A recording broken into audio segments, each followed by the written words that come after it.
Work is underway on a new city budget for Grand Rapids.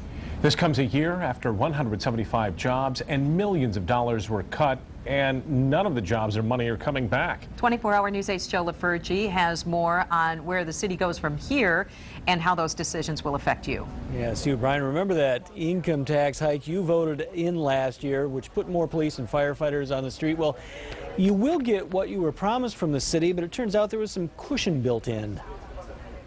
A $32 million cushion. That's what's left over after the city funds those 10 police officers and an additional fire company for the next 5 years after voters approved the tax hike last year.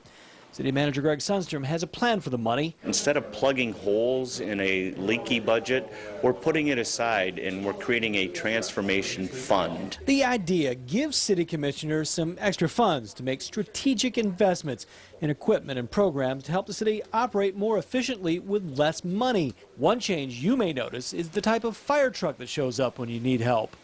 Fire officials are looking at so-called quick response vehicles similar to this. They're smaller and use compressed air foam. We found this demonstration on YouTube showing how quickly the mixture works. In one California study, it took firefighters nearly 600 gallons of water to put out a typical house fire, but just 45 gallons of the compressed air foam. The vehicles, which are popular in Europe, cost about a third of what a standard fire engine costs and require fewer firefighters. Union leaders like the idea. We'll do just about anything to save a life. You know, we'll get in there, and why wouldn't we want to look at new technology if it's something that's going to assist us in our jobs? The key word here is assist. Union leaders say you can make their job more efficient, but you still need boots on the ground. I would be opposed at cutting our staffing, closing stations, or getting rid of any type of resources that are going to be there. Right now, there are no plans to reduce firefighters using the new technology, but the reality is the city's going to have run leaner now and in the future. We have to change. We have to do things differently.